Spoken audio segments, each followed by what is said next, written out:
Hello everyone, welcome back to Dragon Quest VII 3DS.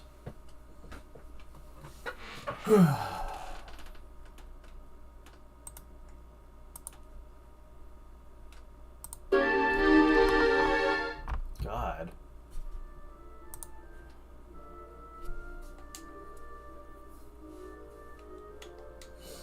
Okay, I had to turn that way down. Anyways, so as we mentioned last time, post-game is going to be a thing here. At least, I'm going to attempt the post-game.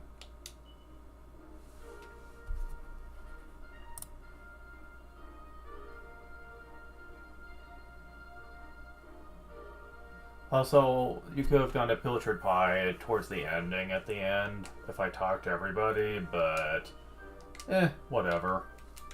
I do not care.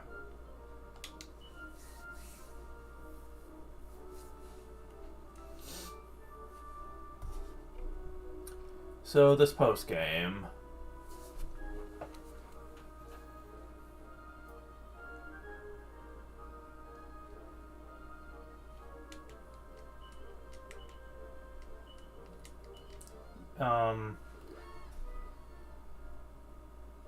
Before it used to, the optional dungeon area used to be located in Estard, but they have since moved it to the Shrine of Mysteries in this version. Doesn't really matter though.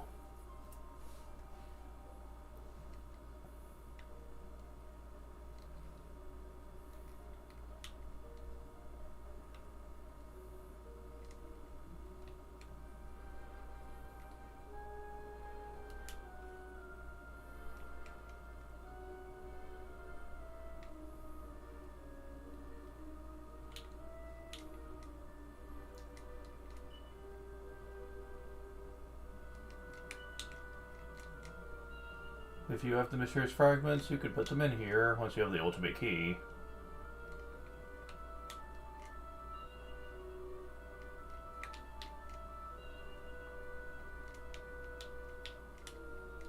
Oh no, we're missing some fragments. Whatever shall we do? Well, believe it or not, there's two of these. One of them we can't do yet. This one we should be able to do, however, assuming I got all the tablets.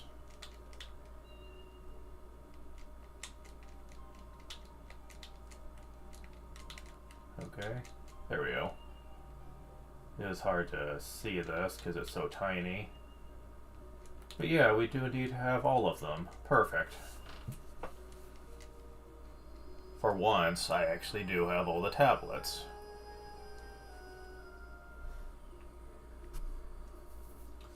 This starts off very similar to Dragon Quest III, where you end up in the overworld.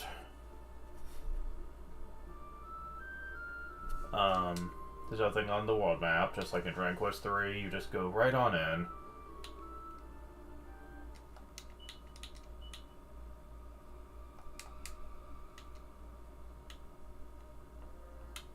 So what are we in for here? Well, first strike. Alarmers.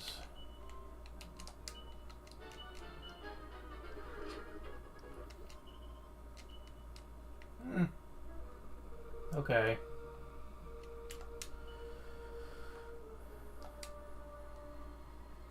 Oh, and I forgot to give all the seeds to Melvin before fighting the final boss. Little son of a bitch.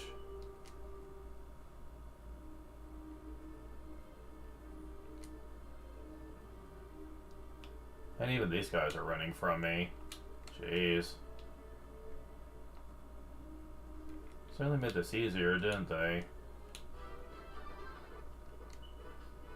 Warlord Wyvern.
Thankfully there are no chests in this room.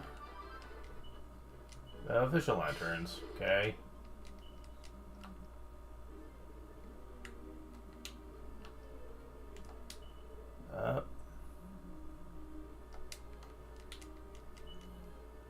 A hexagon.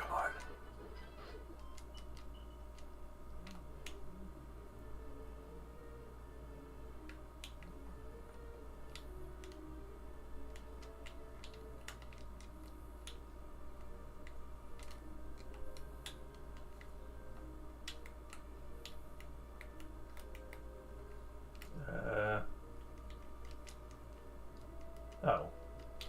And that's so hard to find. Mini metal kit.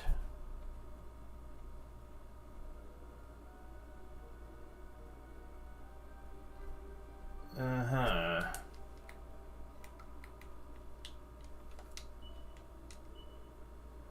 Okay, you know what? I'm actually gonna evac right now?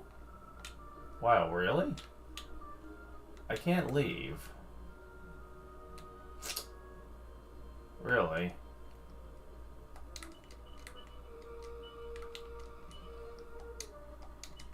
Really?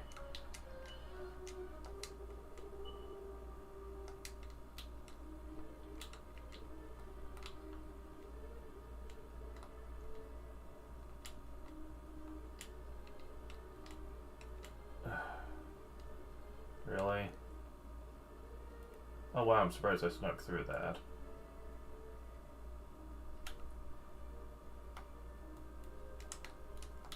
I can't believe this.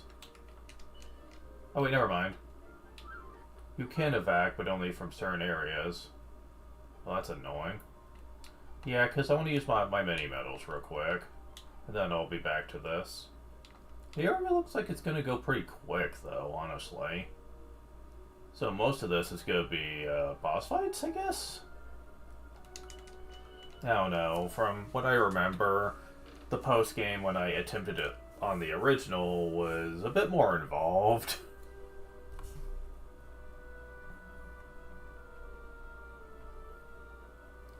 Yeah, there's like 20 rooms, technically, but we made it all the way through like 7 or 8 of them in a very short amount of time, so I don't imagine this is going to be all that time consuming. It's not like Dragon Quest 3 where the area takes some time to get through because of all the battles and stuff.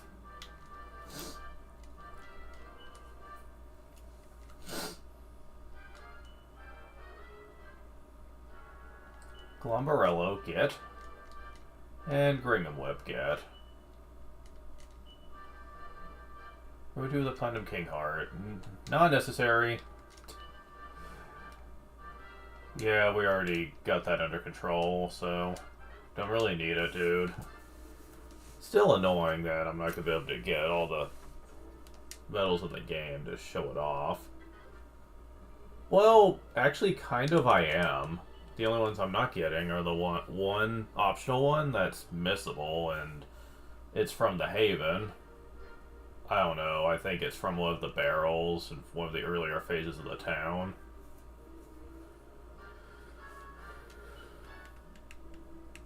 So that's really going to be the only one you're not going to see me get. So, not exactly that bad, I suppose.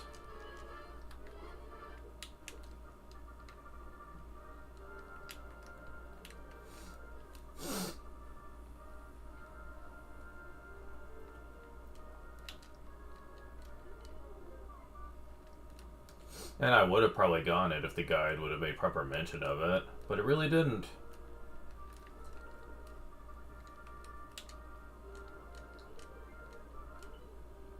Alright, back to it.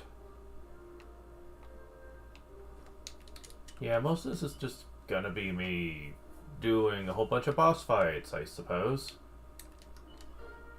Based on what I've seen so far.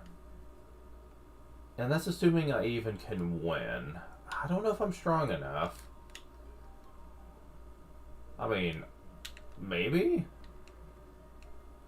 I might be able to save Scum to make the fight easier, though. Thinking about it. If I have to.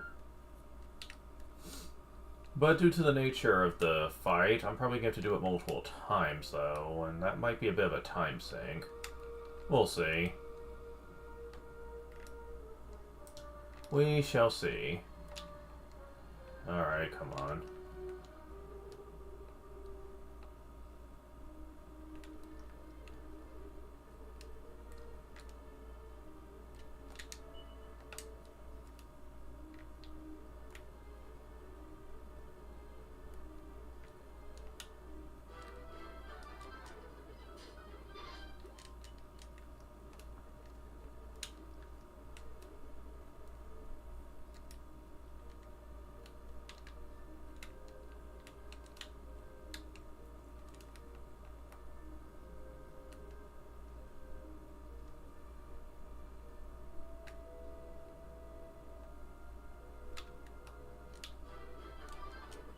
Now there's a rare creature you can fight in here if you really want to level up, but I really don't think at this point I'm going to need to worry about it.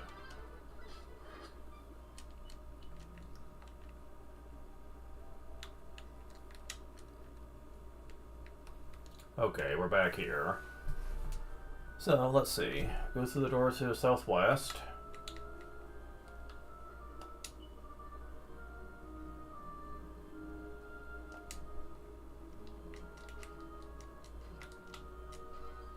Seed of Strength.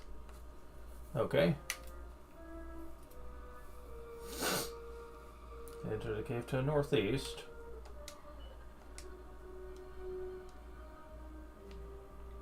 So, yeah, a lot of this is very straightforward and not really that interesting, to be honest with you. For being a post-game dungeon, this is very forgettable. Now, it was a little more involved in the original game, I'll admit, but only to a point. I don't exactly think it was actually all that elaborate.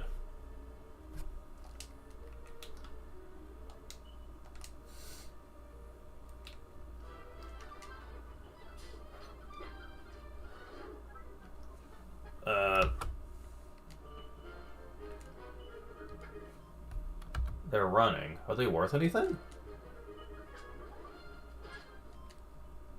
Sort of. Wow. That's pretty neat, but not what I was referring to. Huh.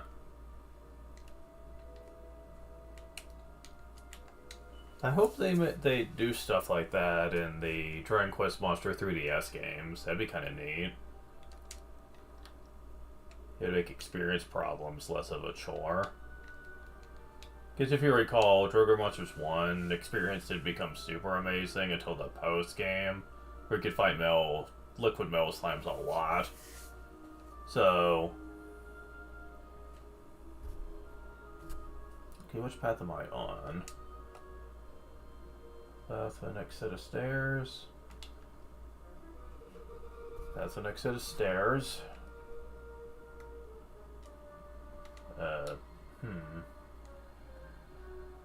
Oh, I see. Yeah, the map wasn't being quite precise here. Wait, there's two stairs. I take either northwest or northeast, okay.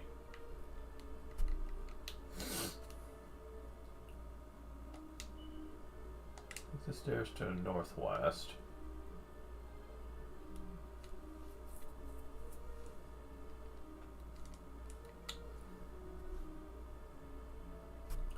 Go east at the split, okay.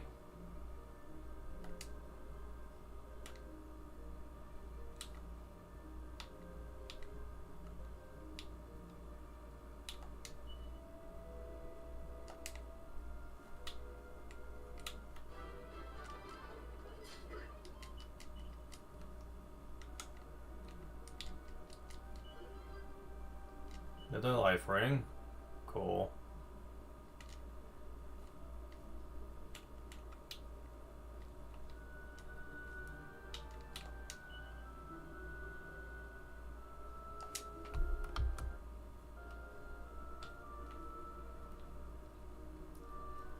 Huh.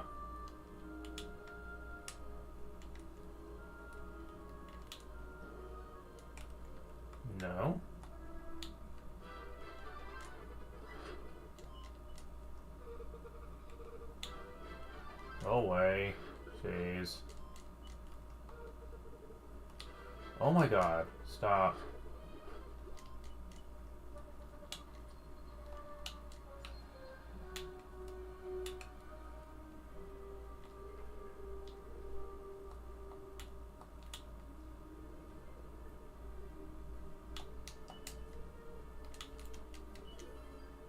Sage of Stone. Okay, not how you were meant to get it, but whatever. I got it now.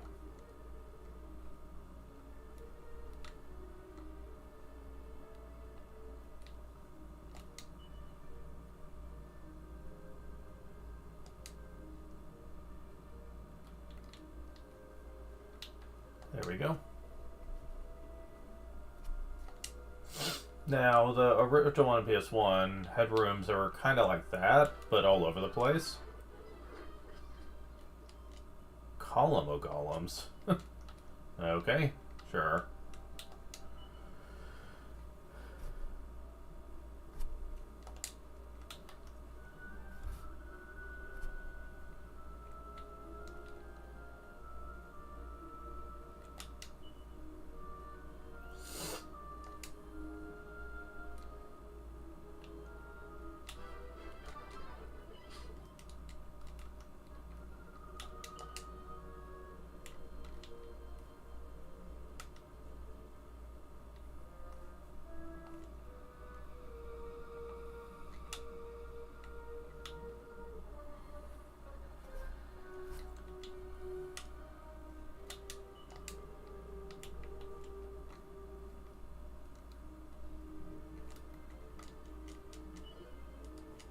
Nah.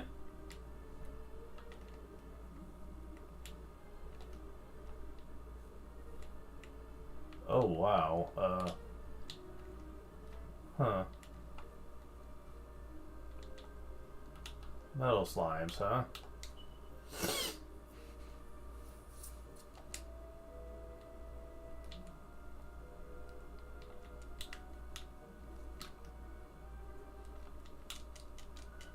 Mini metal kit.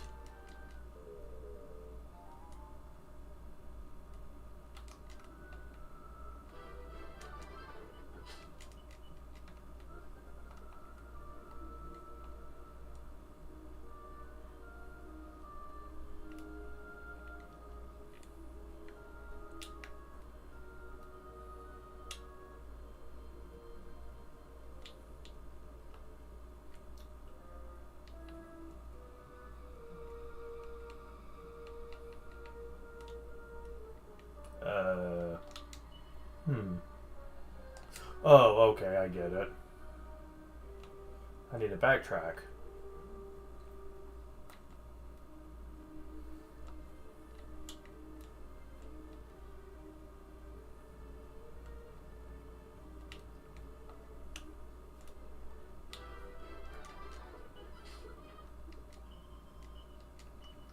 Yep, sure, why not?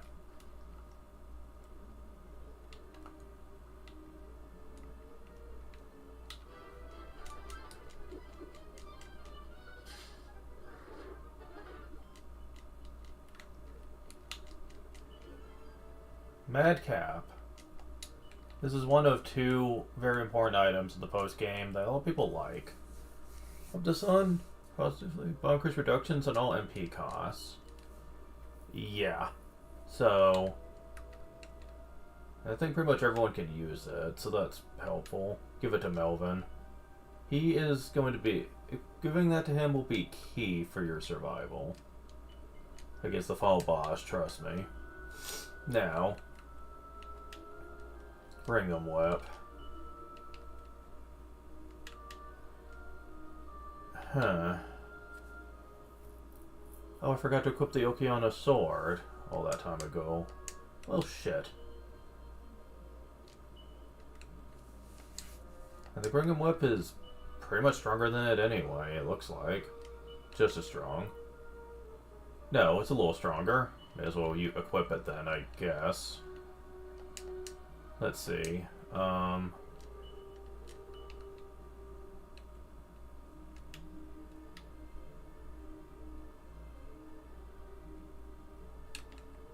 It's fitting for you to equip it, even though it's not going to be useful for you. I can have you equip the Okeana Sword, which is almost as good. Plus, it's fitting. I can't believe I forgot to equip that.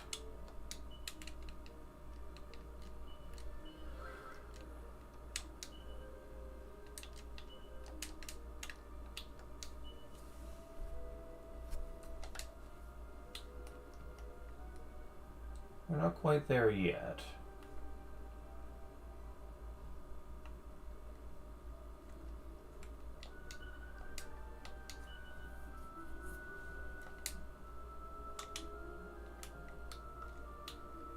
Doors shut fast.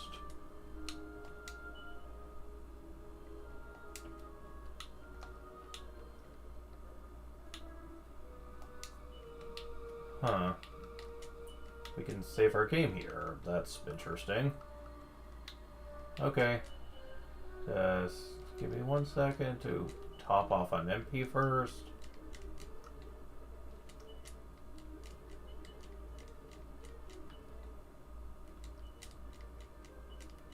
There we go.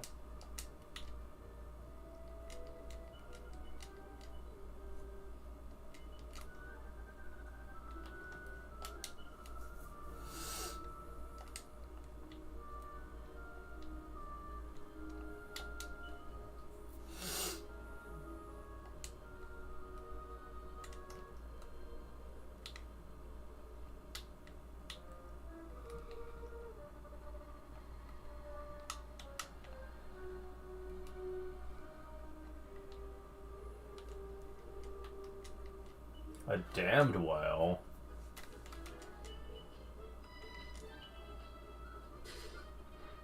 Oh, not that hard.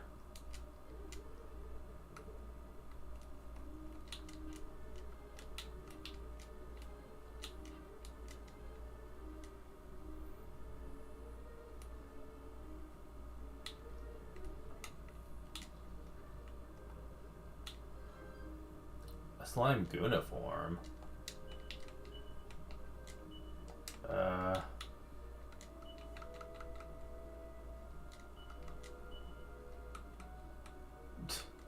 Okay, sure, why not?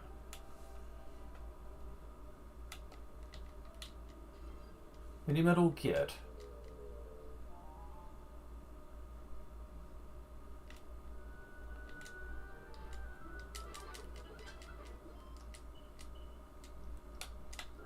And a couple of fried urns, may as well.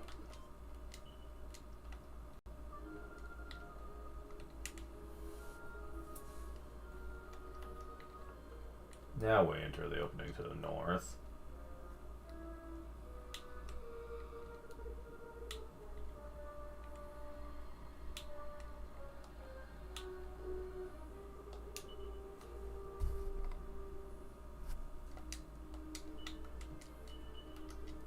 You see something over there? Save. I'm saving again.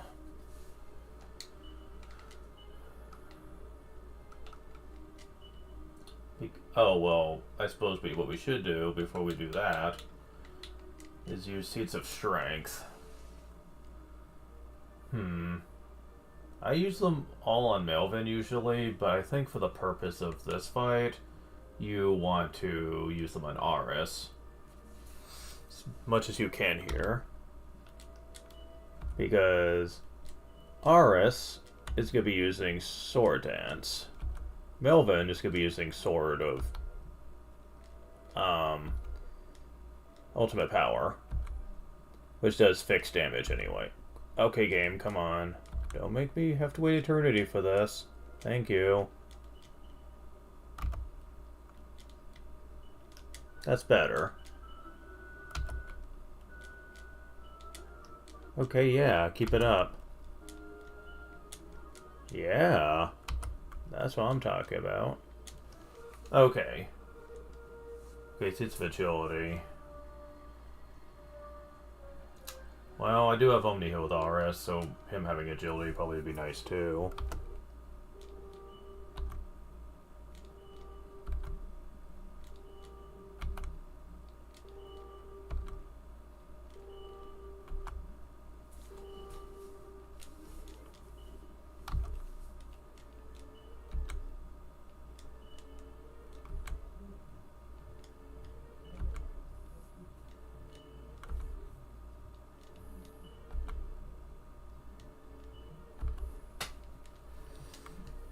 No, come on, game, please. Ugh. Look, I might screw the seeds if it's gonna take this long to do them. Like, this is just getting ridiculous now. Yeah, they're not giving me the 3s like they're supposed to be. Oh my god. This is why I like Dark Water Monsters, where they always give the max amount.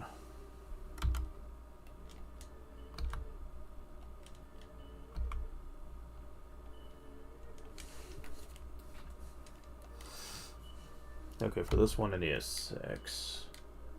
Okay, cool. Okay, Seeds of Wisdom, that does nothing really for me, so I'm gonna be skipping that.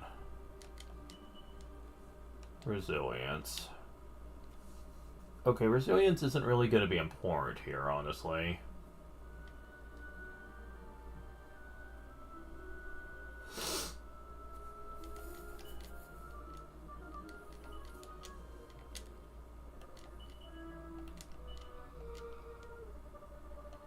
Now, life certainly would.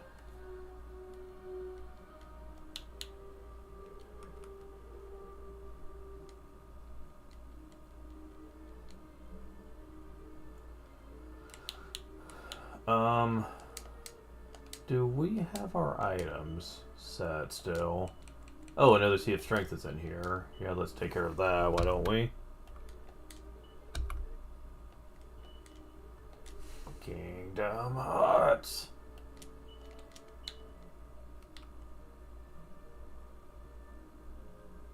Nah, not worth it.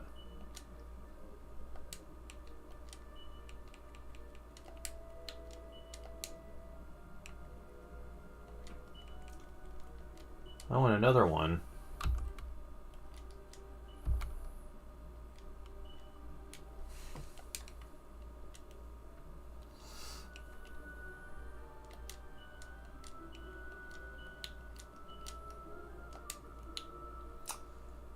Okay, so you're not going to need this at this point.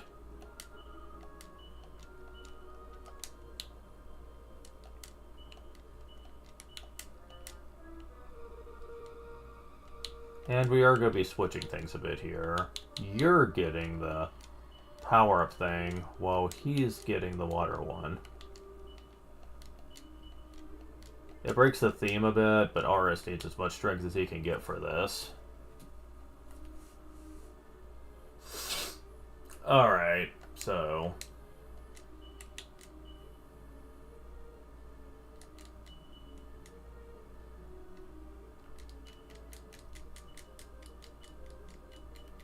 yeah, at this point I just want to get this over with.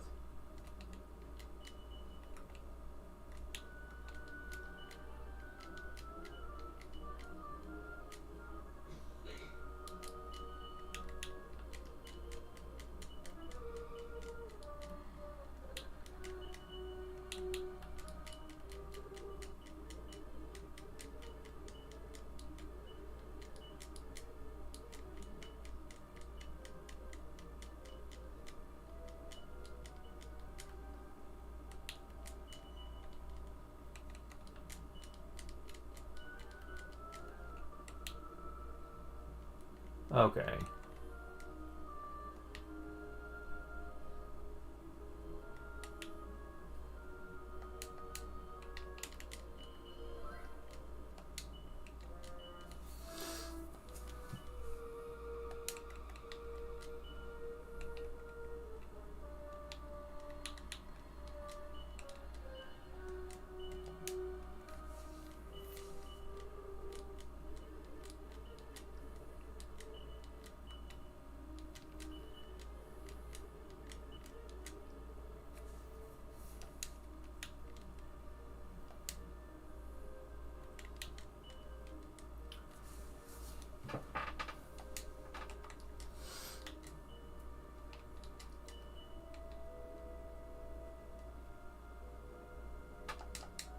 Okay, I don't think I'm gonna need to worry about that.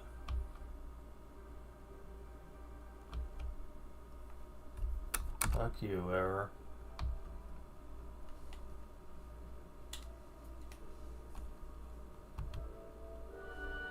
Hi.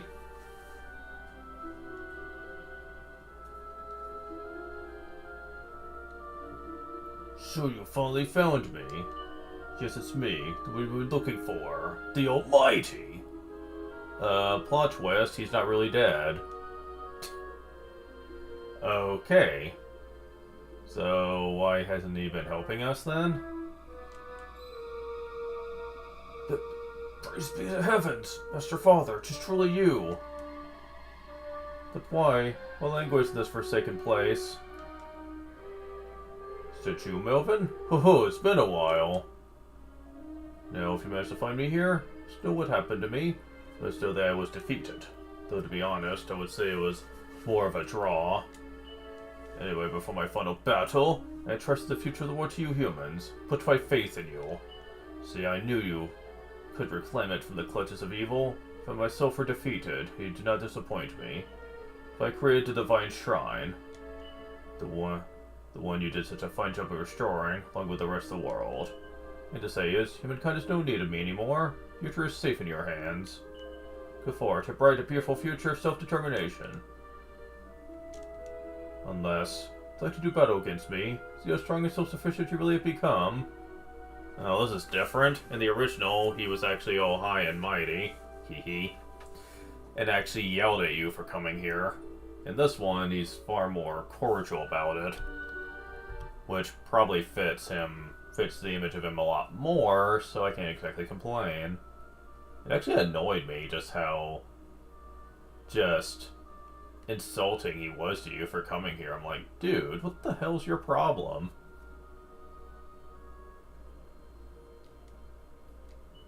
Oh, well, now I should warn you, quite the fighter these days. Took him a long ways, no doubt about that. Don't do your worst.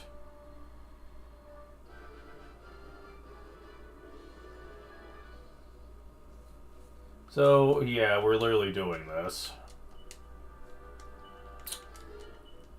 And yeah, as you'd probably expect, he is indeed quite the powerful opponent. But much like Divine Gun was in Dragon Quest III, I get the feeling they ripped a lot of ideas from Dragon Quest III for the post-game in this. Although at least in Dragon Quest III, all you had to do was go to the post-game area. You didn't need shards for it, or fragments. And, much like with Divine Gun, aka Shinlon, from Dragon Quest III, there is a turn limit here. He judges you, being who he is. You have 20 turns to beat him if you really want to impress him. And that is no small task, considering he has 12,400 HP. That's a lot of damage to deal in 20 turns. So, you pretty much have to be very offensively here. Hence why I have all the power on Aris right now. Now, as far as Melvin's concerned, he can do a lot of Live Ultimate Power now. The Madcap lowers MP cost by half, so he can use it about 26 times. In other words, the whole time. So that's convenient that they give you that. As for Gabo, he can switch between offense or healing if needed. Because, trust me, this fight is nothing to sneeze at.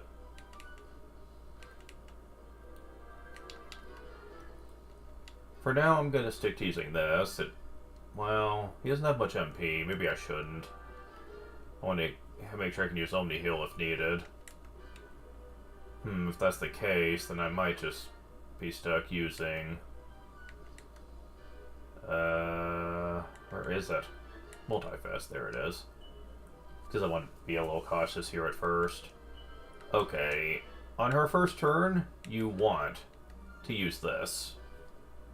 And then Magic Barrier afterwards. That is an okay amount of damage, at least. Oh crap, really? Oh, you're faster than she is. Oh, that ain't good at all.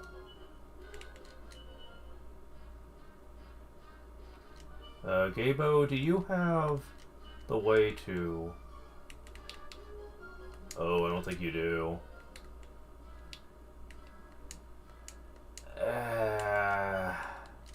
Really?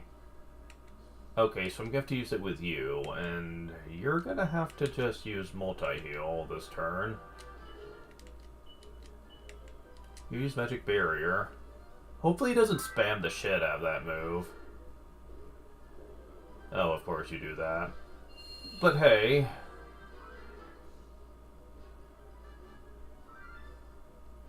At least you didn't do much damage that turn, and we're back up to snuff. But yeah, I hate the fact that they gave him that. Well, then again, most post-game bosses do have it. But it's still annoying when 20 turns is a limit here.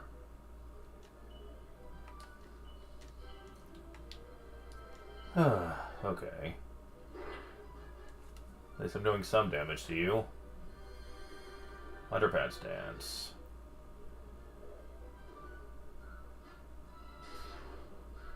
Of course you would use that. No, that was pretty much 1,000 damage that turn, so that was good. If that can stay consistent, then I think we have this. But I do know there's one move he has that can fuck you over hard if he chooses to use it. Let's hope he doesn't, but...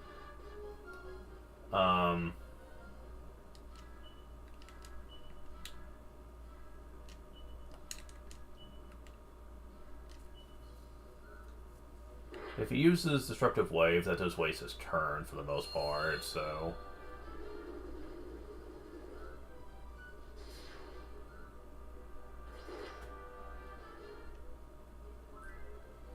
Okay, so...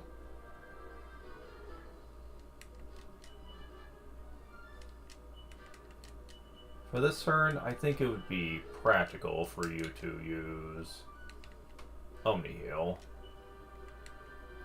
I mean, multi-heal might be enough, actually, since I don't think he dealt that much.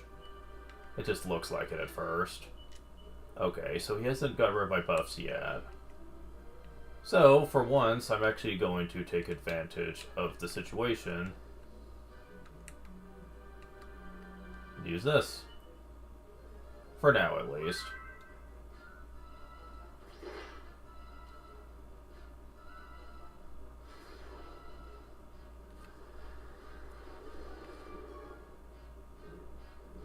Yeah, that was a good turn. Okay, at least you hit him that time.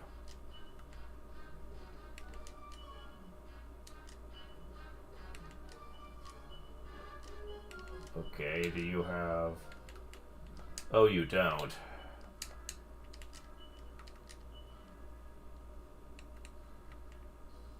Oh, okay, done chorus, yes. That will also wake someone up. Perfect, okay.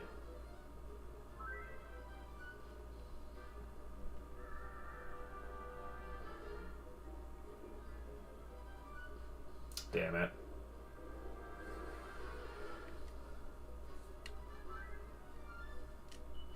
Okay.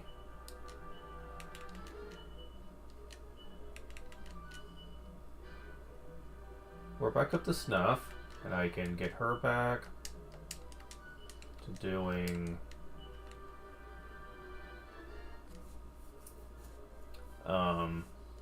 yeah, this.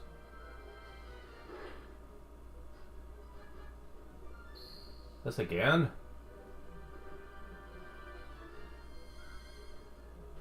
Yeah, I've noticed that he cheats a lot with this crap.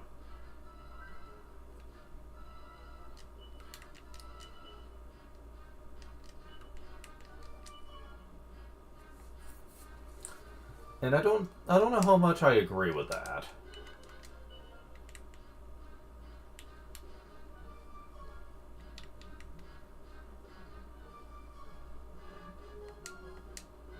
I might start using Forbearance if this becomes a huge problem. Like if he basically... Well, that won't stop him from putting my people to sleep, but that will stop anything else. And quite frankly, I'm getting a bit tired of that shit.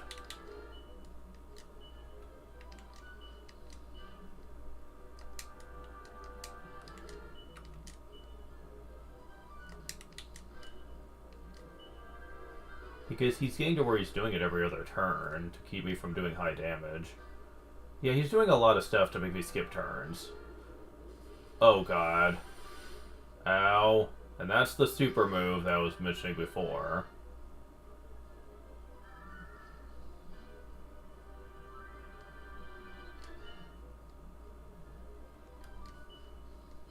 And guess what? He can sometimes move before my people, too. And I do not agree with that shit, let me tell ya.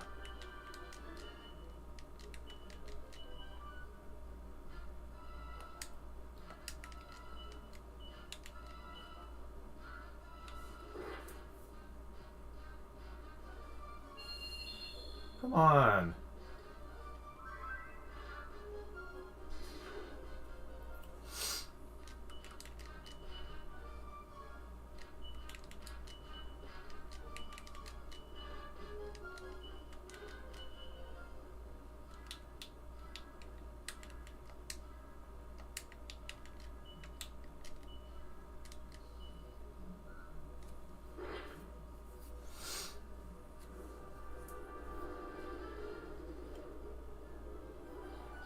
Oh wow, you're being a jerk now.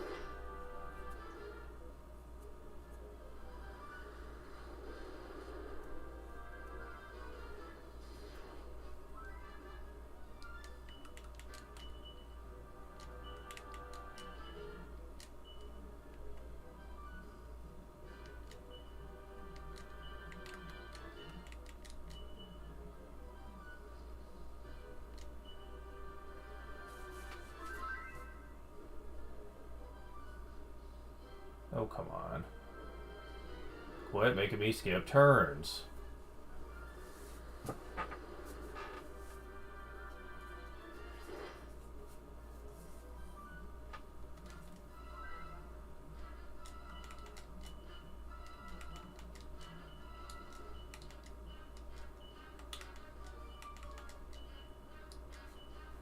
They did try to make up for that.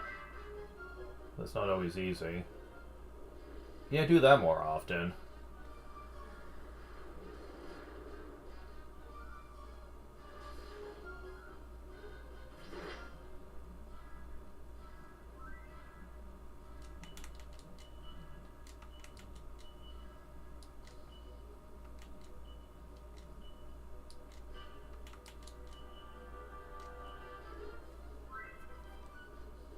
Quinsicles? Okay.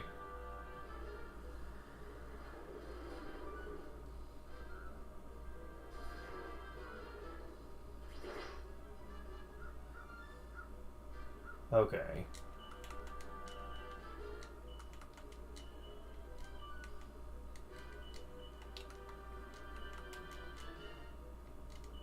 It's gonna suck when he runs FMP. Quit using it on those two.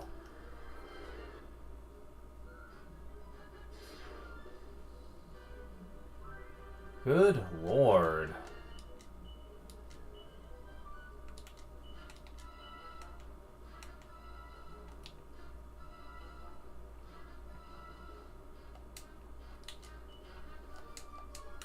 I hate how he doesn't have a means to heal status effects.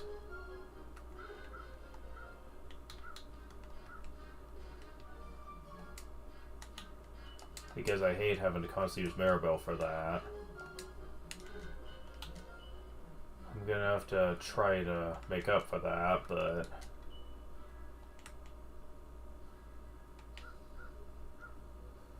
Oh, come on. Where's my stuff? Okay, there it is.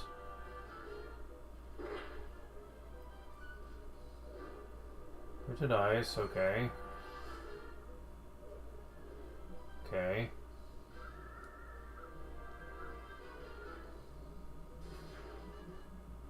Oh, I won, okay. I don't think it's been 20 turns. Give up. You're too good for me. 15 turns. Who'd have thought it? Wasn't holding back at all. I should hope not.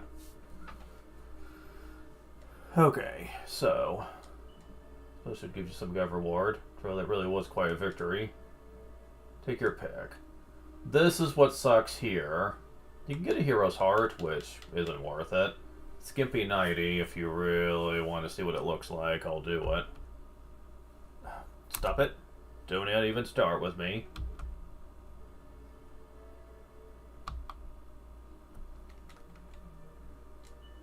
If you like it.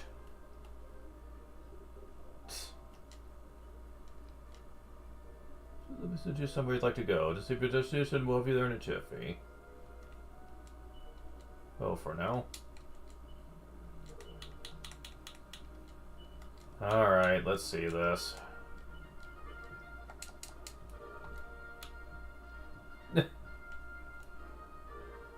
Yep, basically.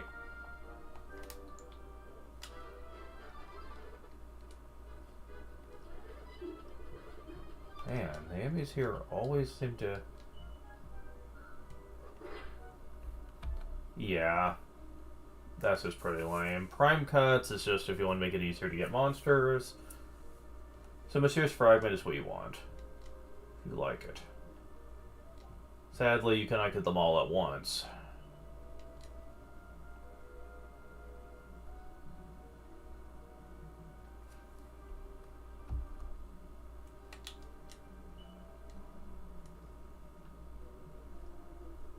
Who dares disturb me? Matters not. To mercy prevail from earth. Wait into your very soul.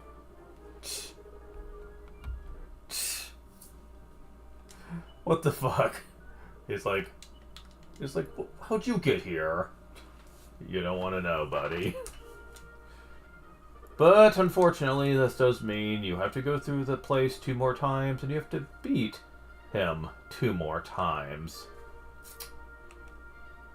That is not fun.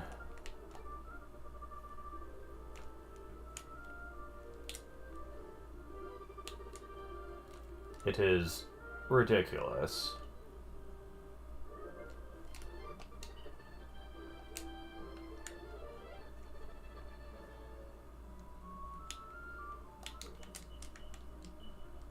At least I know I can beat him, it's just dumb. And you have to do it 20 turns each time. At least they don't make it less than 20.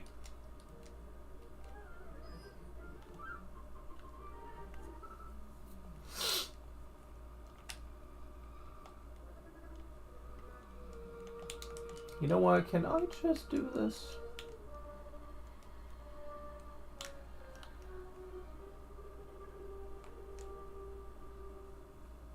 I think so. Okay.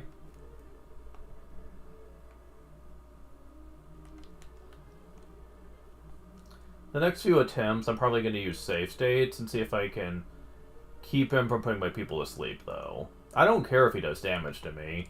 That seems manageable enough for the most part, but, like, when it comes to, like...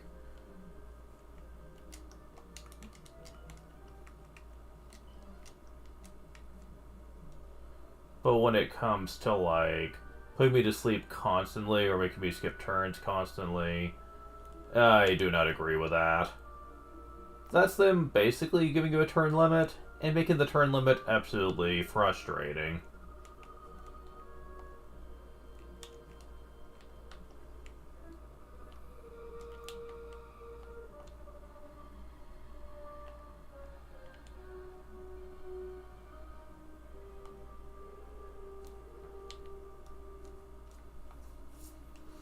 I mean, that was the hardest part of the fight, is just dealing with that crap.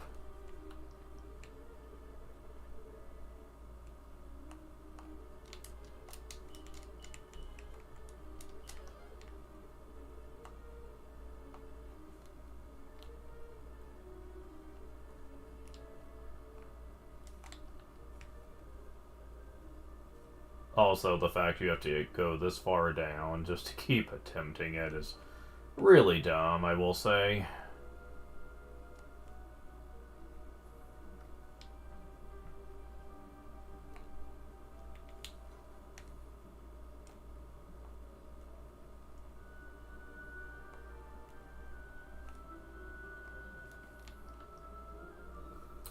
Like, it's not horribly a long area, but when you have to do it this many times, it can really overstay its welcome.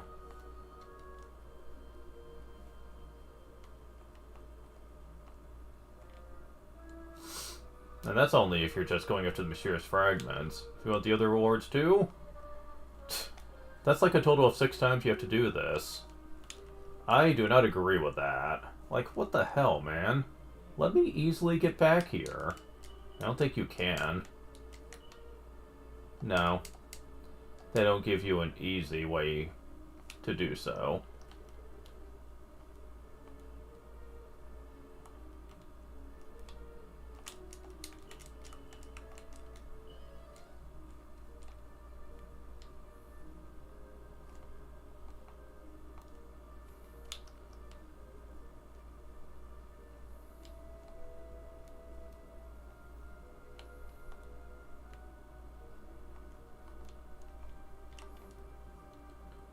I mean, how ridiculous. At least I know I'm getting close.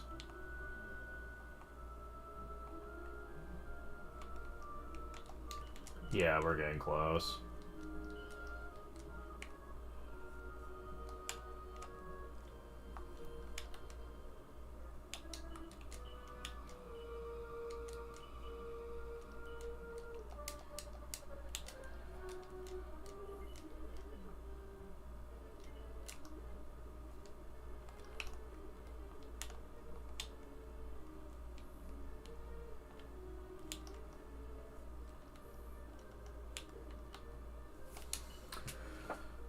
Alright, take 2. Let's see, we'll be surprised. Take me on battle, do you? Well, no, she weren't doing quite the fire these days. There's no doubt about that. Do your worst. I plan on it.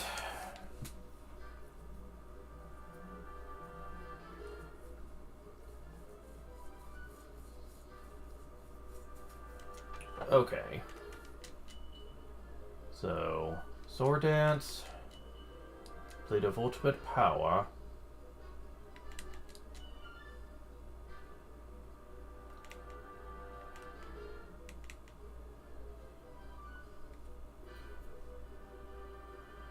Nah, it's still not worth it.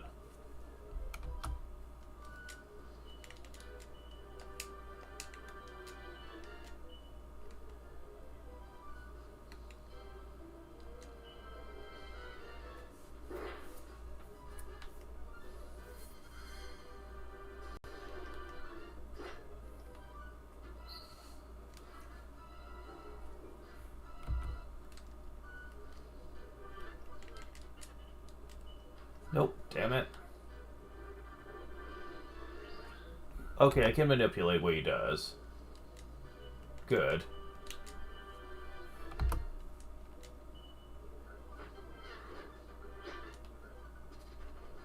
Yeah, that's gonna make this go so much better. I don't care if it's cheating. You think I care? If the boss is gonna cheat like that, then I should be able to cheat right back.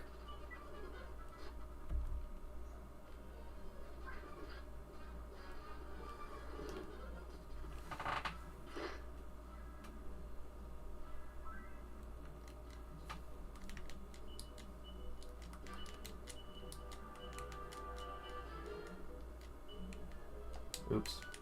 Have you used full heal? And you can do this.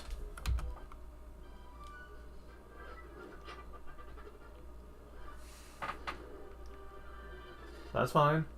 Just don't put us to sleep. Because at least the underpants dance shit only lasts for like a single turn and it just wears off. Sleep, however, will last multiple turns unless you cure it, which wastes too much time, honestly.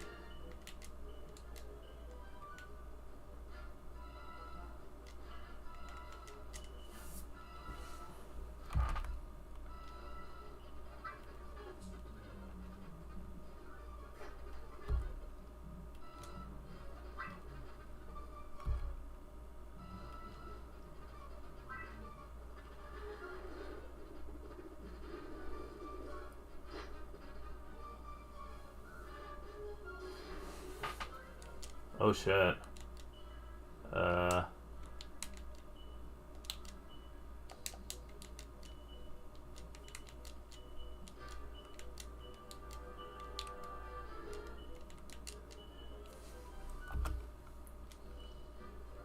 Okay, good. At least Gabo's speed is pretty top notch right now.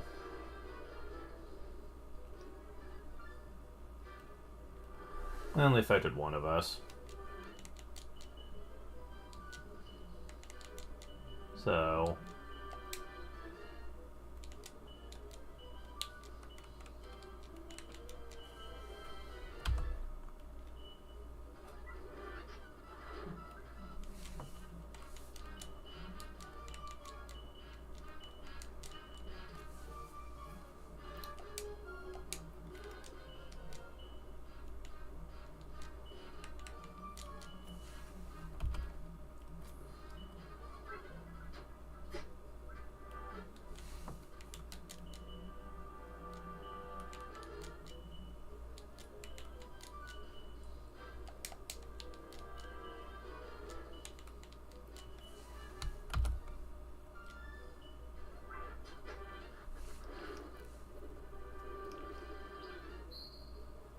Nope.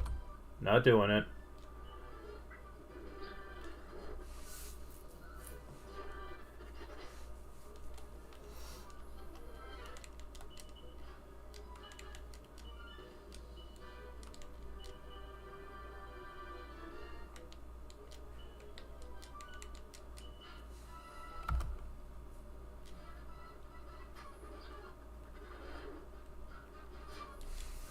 Okay, I know he's close. Based on how low Melvin's MP is. Yeah, he has to be very close.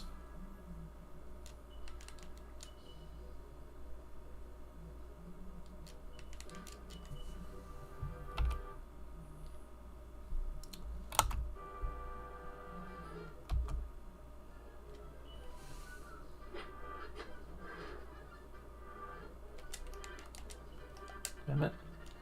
Come on.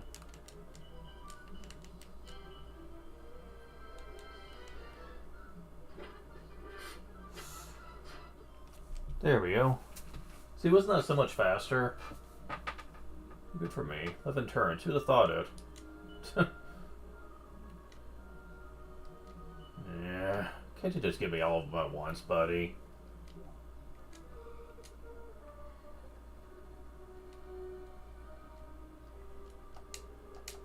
Also, why does he force you out? I hate that, personally. You should be able to stay right here. It's like they want to go out of their way to make this as painful as possible.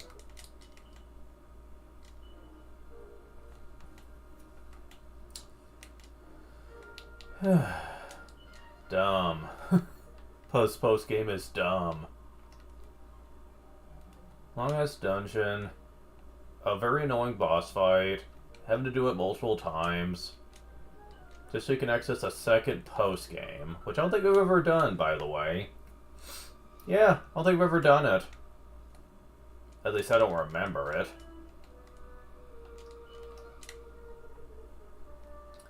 Yeah, this is one of the worst post games of the whole series, in my opinion. Yes, I'm counting Dragon Quest XI with that. Because while the story in Dragon Quest the Act 3 in Dragon Quest XI is annoying, sure, because the plot changes feel quite asinine and don't feel as interesting. And at least the challenge, many people admit, goes a bit far in that direction. I'll agree with all of that, but still, I'd rather be doing that than this. Because at least there's a purpose to Act 3 in Dragon Quest XI. At least there's stuff to achieve in Dragon Quest XI. You're not just unlocking the post-game for the sake of fighting hard boss fights. There's stuff you can actually get from that. Abilities you can actually get from that. Like, the quests actually give you stuff. And the items you can forge are easily the best in the game. So, at least you can actually achieve something in Act 3 in Dragon Quest XI. Here, So far, we've just gotten a couple of interesting pieces of equipment, like the Mad Cap, and fought a very annoying super boss. Again, this pays a lot of cues from Dragon Quest III, but just makes it more annoying. I mean, how would you feel if Divine God pulled that same shit, where he said, "Oh, I'm gonna warp you all the way back out, and I'm going to... I'm gonna make it to where you have to walk all the way through the dungeon, leading up to here, and we're not gonna let you warp to the castle either. You're gonna have to climb all the way through the whole thing again to fight me." Yeah, how would you feel about that? I have a feeling you wouldn't be very happy about it. So... yeah, this is pretty dumb. At least this is the last time we'll have to go through this. At least.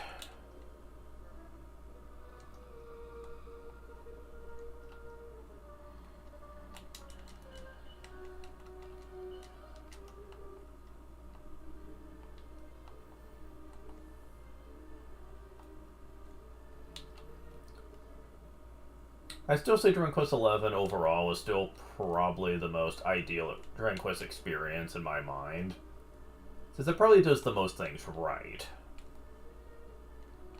Again, in my opinion.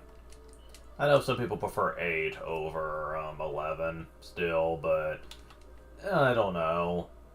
I think 11 overall just seems like the most balanced overall experience in my eyes. Act 3 is dumb, sure, but that's like such a small part of the game, though. I don't think it's fair to harshly criticize the game just because of that.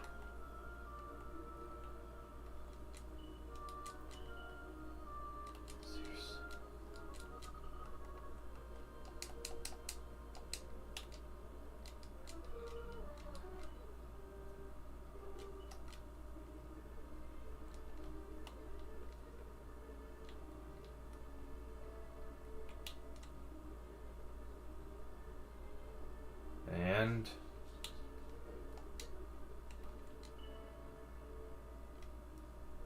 before I do this, I'll be right back.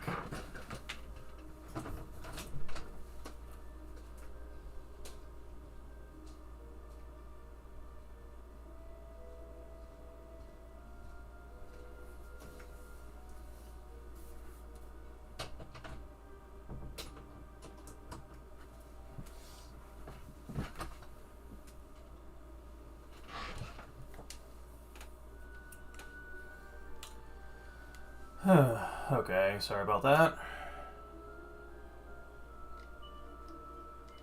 Alright, let's try this again.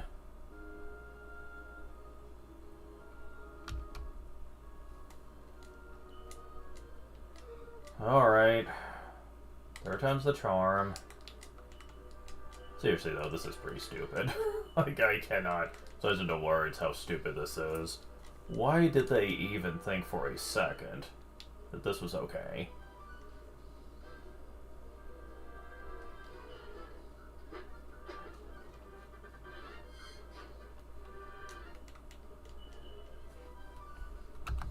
I didn't see what he did.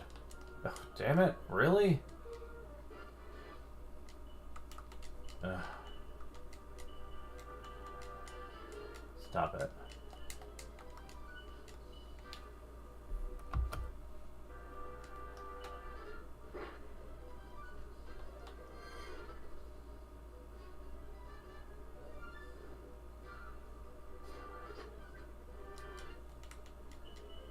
Okay, you didn't really hurt us much. And only one of them was affected by the whole dance thing, so...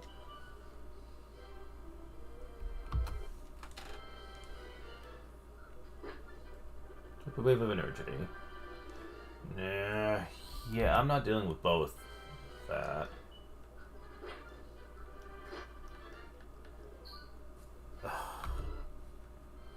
Wow, are you just gonna be annoying this turn? Disruptive? Could be better, but at least you didn't stop me. Really. Okay.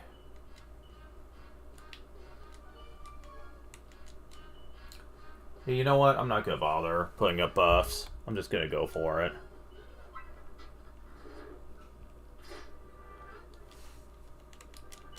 Because ultimately, I don't think it's worth spending the time to constantly recast it. Now, when you're in a time crunch. So...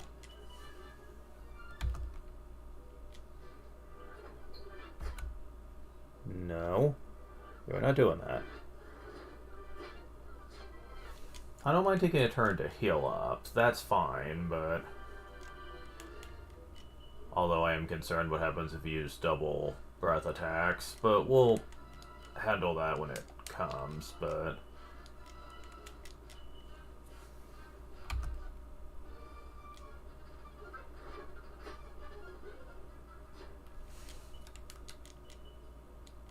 You didn't put anyone to sleep, so I still consider this a win. Okay.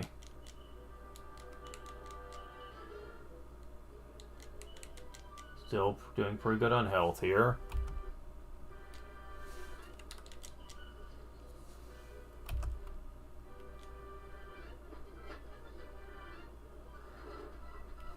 And again, I wouldn't care so much about this boss fight if you weren't on a turn limit.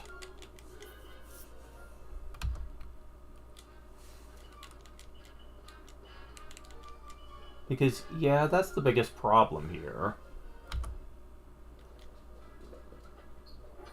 Is the fact that you are on a turn limit, and he loves to make you skip your turns a lot.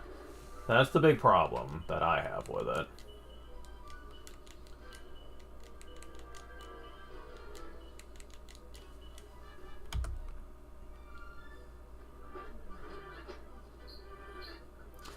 Twice in a row, really, dude?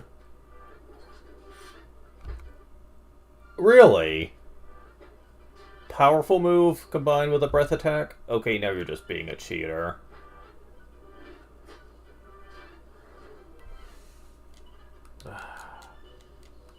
Wow.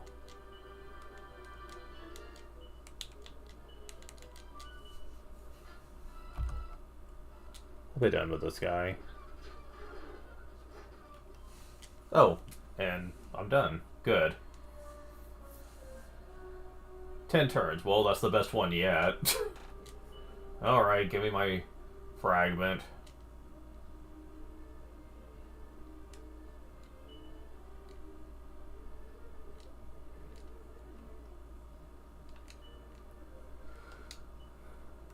Right. Let's never go there ever again.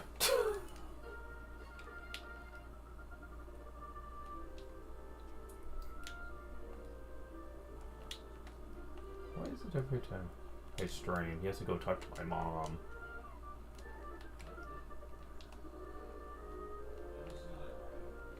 I never...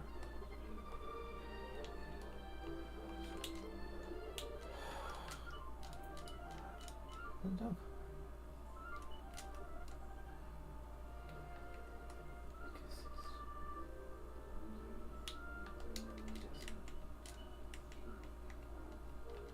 Okay, so...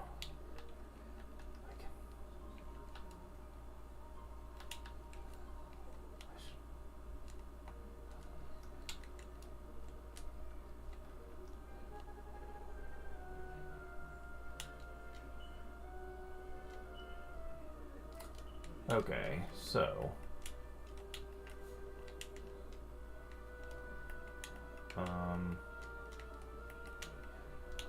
Where does this one get put?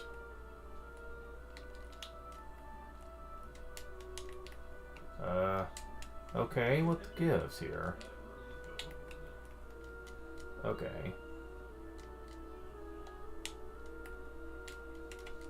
There we go. Ugh.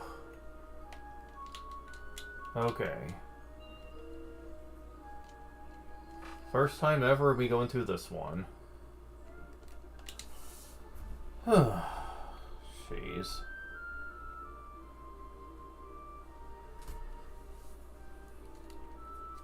Okay, so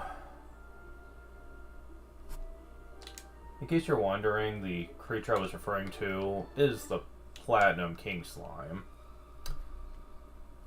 I don't know which one it's in, though. And honestly, at this point, I don't care.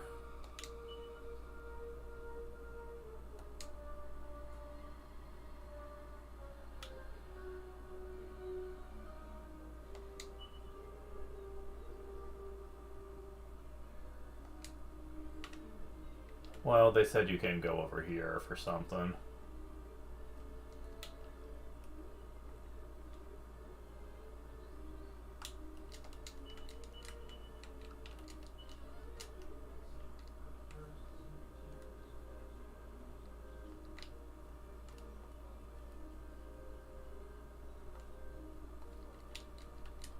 Pandora's box, yada yada.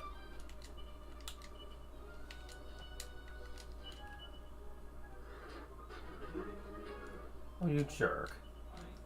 Doing instant death crap. And much like before, they don't consider revival spells as part of the heal all function, which annoys me.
Goddess Ring.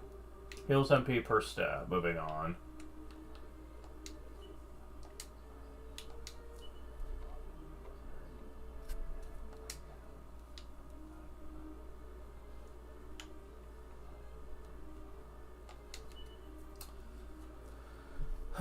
Okay.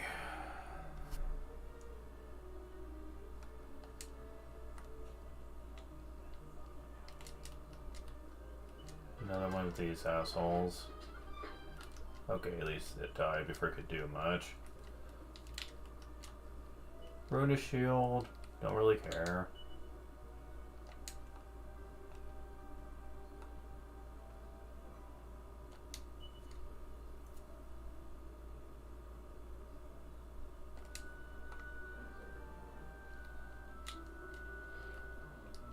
Right arm.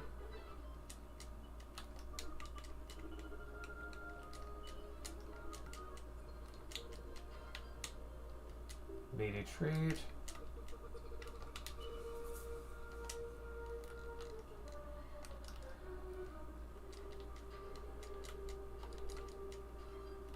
Any metal get. And yeah, that's the last one in the game, by the way. Last one.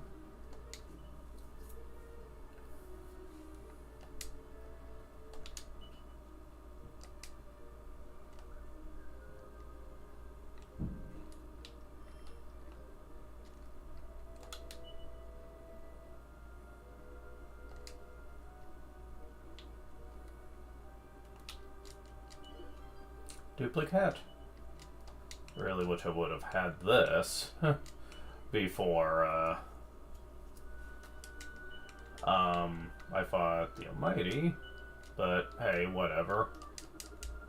Whatever.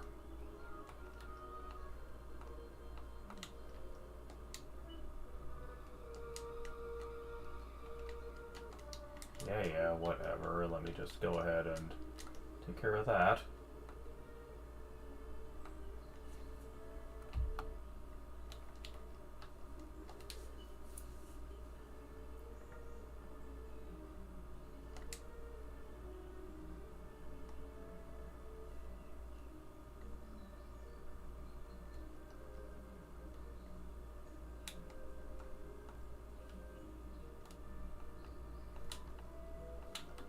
Stop it. Oh.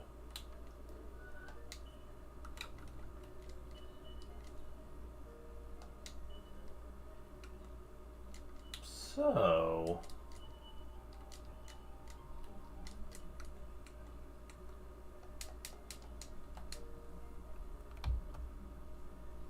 time for the second post-game boss.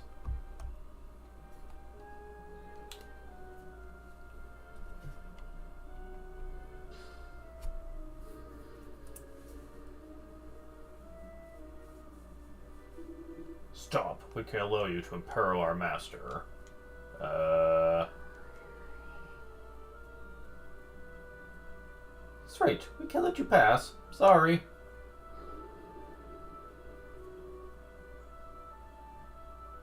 Be gone or face the consequences.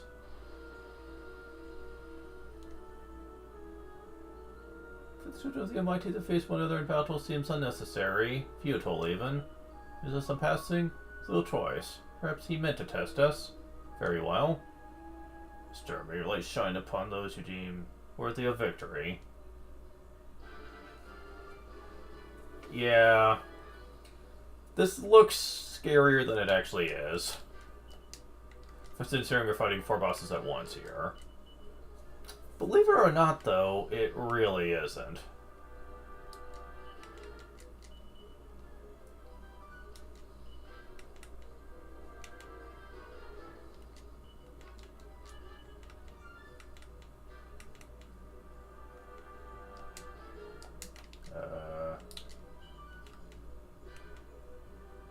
Wait, what the fuck?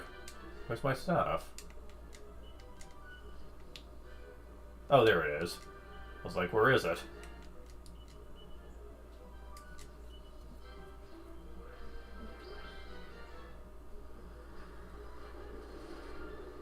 Oh, it doesn't affect him.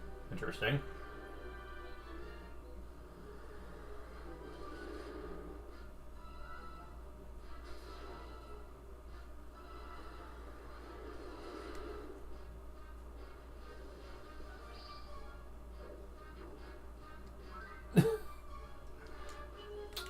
Yeah, this isn't hard.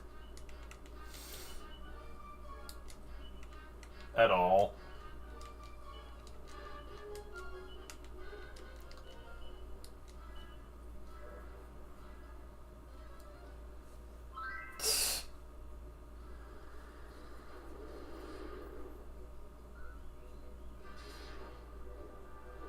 The only thing you need to worry about is the Earth Spirit can sometimes instantly kill you. But only sometimes, though.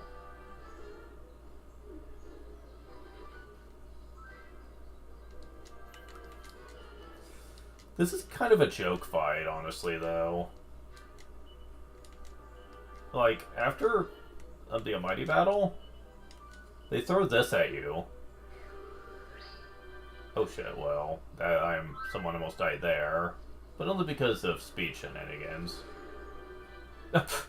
And, yeah, they don't have much HP.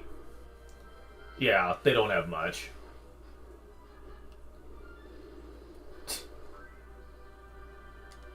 They have, like, 1900 for the Wind Spirit, 2300 for the Water Spirit, 2900 for the Fire, and 3200 for the Earth.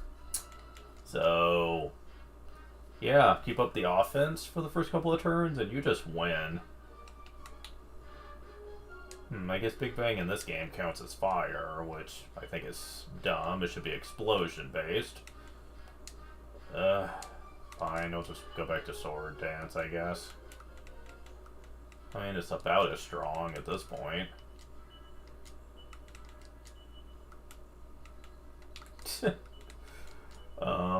Yeah, this is just kind of silly.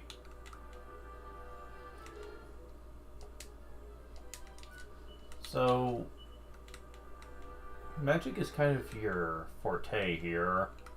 Would this be the most useful? Not that I think it matters. This is just, now it's basically just a rematch of the Fire Spirit battle, which was already kind of easy. I mean, I am double casting, but it's not doing much against him. Jeez. And it only affects spells, not abilities. So I don't know what to really use here.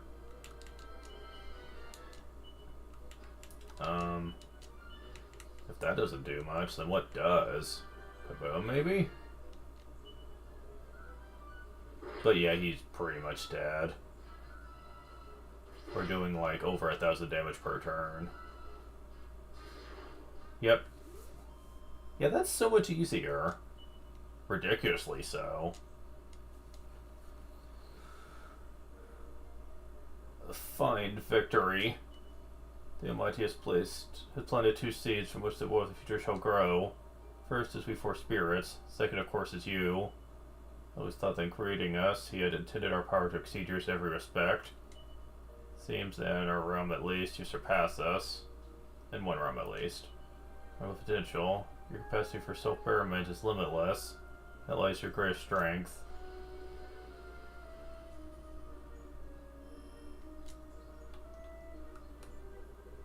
And, I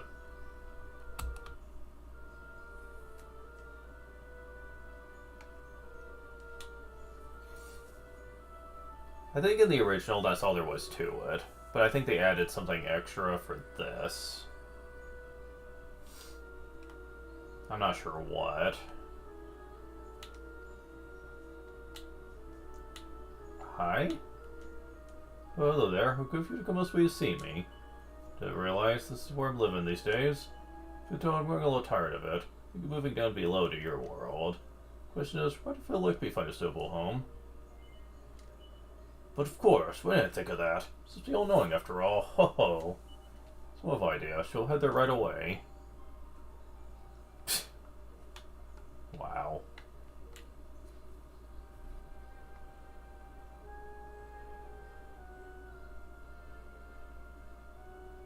Oh. If you want the other rewards, you can just go to the Haven and challenge him now. You don't have to go all the way through the dungeon. Well, that's something at least. But yeah, that's it. That's really it.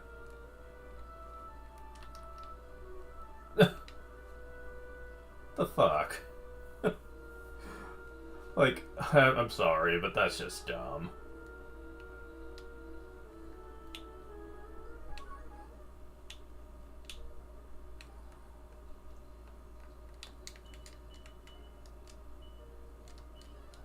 Of course it would. Really? Come on. We really have to... Okay, that's better. I was about to say, man. So yeah, game complete, I guess. What the fuck? That was such a lame experience. Okay, so this does confirm one thing, however, that I can talk about. And that is the legendary rumor about Kiefer. You see, a long time ago, and this is something that really would have annoyed me if it came true, some people claimed that towards the end of the postgame, Kiefer would suddenly show up and would join your team again. Like, he would show up in the present, and then he would just join your team again. And that played a big part in why I didn't want to play this game, because I thought that would be a betrayal of Kiefer's character. He dedicated his time to the roamers and wanted to lead them on to glory and in his ultimate destiny of helping them bring the Almighty back. It was a strong decision he made that impacted his character so much, and to hear the idea that he just turned his back on that just to be with his teammates again left a bad taste in my mouth, and I didn't want to play a game that would do that.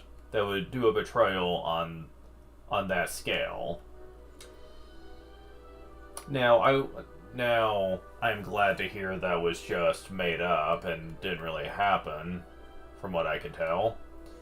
But still, the fact that that's what people want is ridiculous. It's like they don't care about the complexity of Kiefer's character. They don't care about everything he wanted to strive for to become. It's like they don't care about any of that. They just want him back in their battle party for gameplay purposes. Mind you, the fact he never gains MP from levels might be a deterrent from, like, being very useful, but still. It's really stupid, honestly, that people want that. When you have so many other characters in your team that, like Ira, for one example, that fulfills that role quite well. But no, fuck her. It's gotta be Kiefer. He's the one they want back. He's the badass member of the team. He's the one that you should be able to put in your party again. Yeah, sorry people, but I do not agree. The journey he goes on matters more to me than a few people that just can't be happy unless one character they like is back with them. Believe it or not, I call this the Pokemon dilemma. Why do I bring Pokemon into this? Well, because that same philosophy often gets applied to Pokemon discourse a lot. Oh, things were so much better when my Pokemon were in the game. Like, I don't like it unless I can put my Pokemon in my team. Like, fuck these games. Like, these Pokemon just don't measure up to these classic ones. Like, oh, I just gotta have them in my team, and if I can't have that, then this game should be thrown in the garbage. I got so tired of hearing that. So fucking tired of hearing that. It drove me nuts. Like, I hate that so much. It's like they want to drag Pokemon down to its barest essentials. To just the lowest of expectations. The lowest of development. The lowest of creativity, really.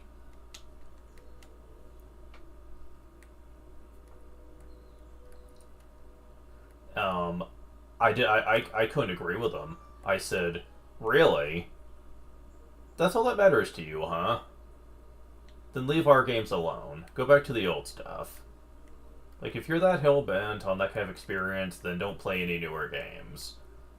Don't embrace the newer games, because as far as I'm concerned, we don't need that kind of thinking with these games. The fact that there are people that really think that Pokemon has gone downhill just because it stopped caring quite as much about embracing the old pokes, as people have put it.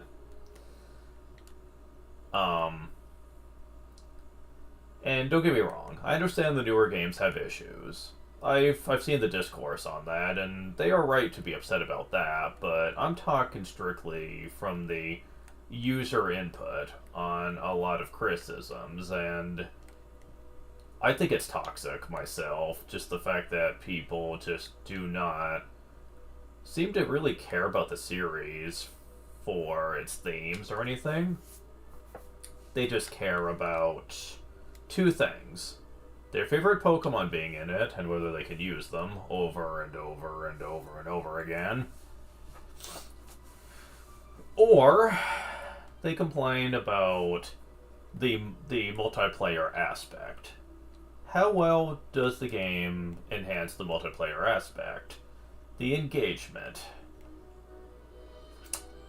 Now, this one is more subjective, and I will admit that this is really just something I've never really been interested in. So I can't exactly throw shade at people for caring about this, really. However, I do think people go way overboard when it comes to really just wanting the Pokemon series to exist for the engagement aspect. They don't care about the journey, they don't care about the gyms, they don't care about the story. They just care about interacting with other players. Honestly, it kind of reminds me of Smash in that department too, where it seems like people just want to think competitive, really. And they don't really want the series to embrace anything else, really. And I don't really agree with that either, but still, that's a discussion for another time.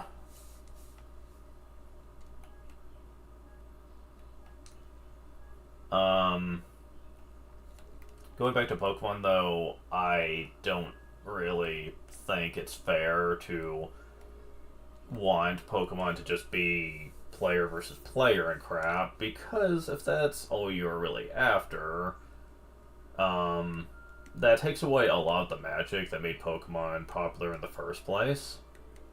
Because, yeah, player engagement was always a part of the series, but it wasn't really what defined its legacy.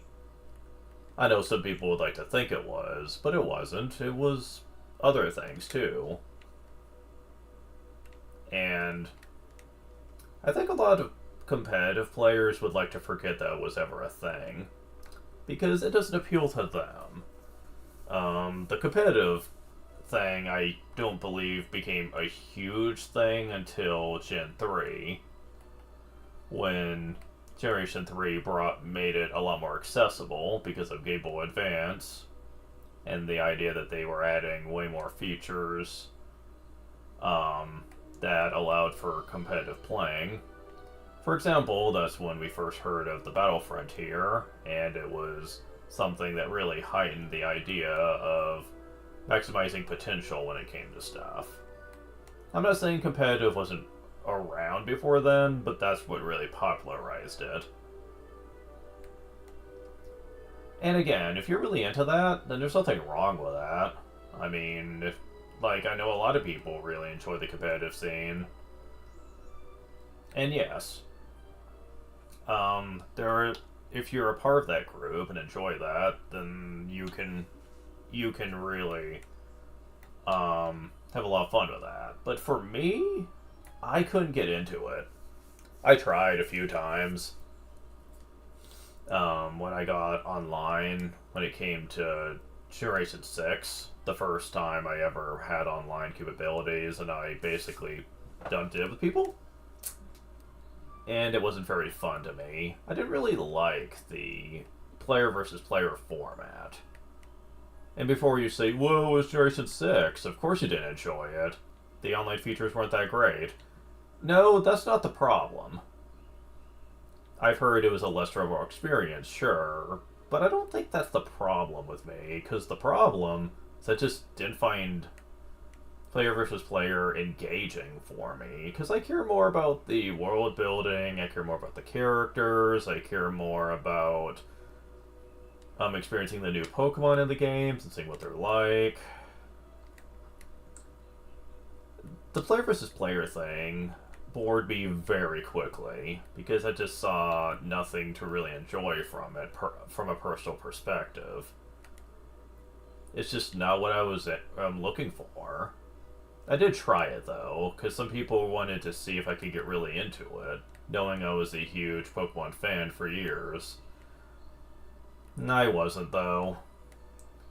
Thankfully, the people I was talking to at the time kind of understood when I explained my feelings about it, and they said, yeah, it is kind of sad that your line of thinking is becoming a dying art, though, because they said, yeah, Pokemon used to actually be about the adventure or world building, catching all the Pokemon. It did used to mean something else, but it seems like starting with Generation 3, and especially by Generation 5, people just stopped giving a shit about that. Now, it's just about getting your favorite Pokemon together and going full competitive. That's what a lot of players seem to care about these days. Which means Pokemon kind of went through an identity crisis. which I can't say I'm surprised. When a series has lasted as long as Pokemon has, identity change is inevitable.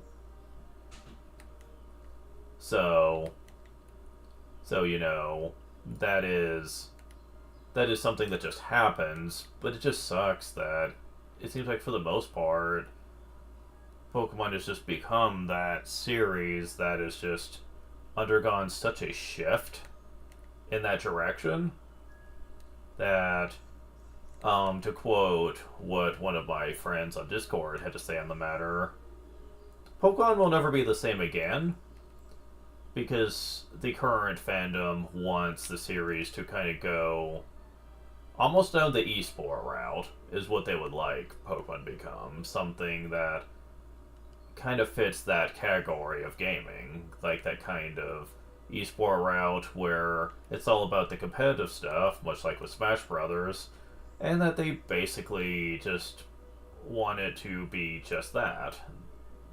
As a matter of fact, he said if they ever made a game that literally was meant to be all about just competitive play, kind of like a Pokemon Battle Online or whatever, you know the fans would eat that shit up. Like, if that's all it was, the fans wouldn't care. That they would completely just engage with that and probably nothing else. He said they totally would. I said, I still can't believe people want to retread all the way back to Gen 5, though. Because I hear that so often. They said that was the best time for Pokemon, really. He said, well, that's because the 3D generations haven't really embraced the online, battling, competitive scene as much as the 2D games were at the time. That's one big reason. They're more interested in telling new stories, wanting to add interesting gimmicks, wanting to experiment a lot, to try to add new themes to the game with limited results, but still. That's more or less what the team wants to do, but not really what the fans want. And they said they'd like to go back to Generation 5, since that was the last game, to really focus on adding a lot of interesting themes for competitive play. Which, as we've discussed multiple times, is what the fans want. Ultimately, these days, is the competitive stuff. He said, you are right, though. If they made a game that was all about that, that is probably what the fans would probably digest a lot. And so, to go all the way back to my original conversation, though, about Kiefer in this game, it does seem like they just care about him in terms of gameplay and how awesome he was when he was in your party.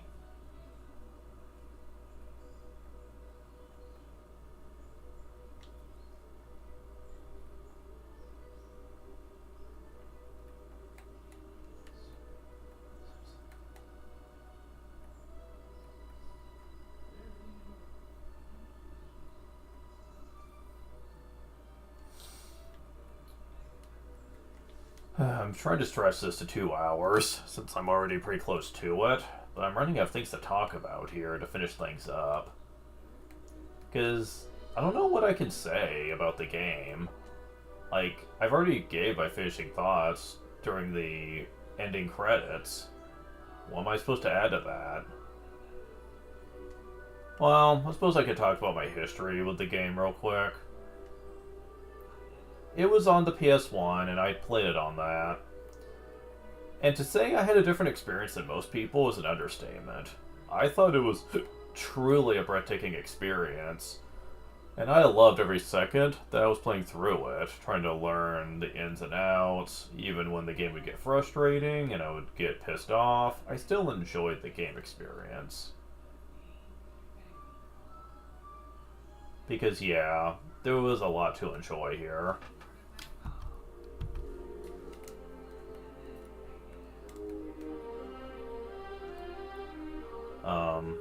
And so...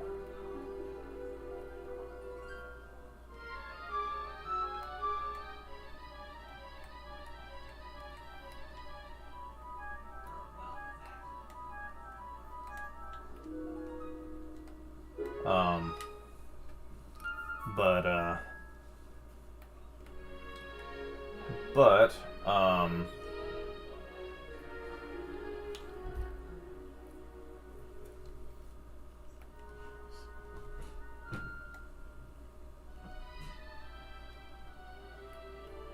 but there is a lot to consider when it came to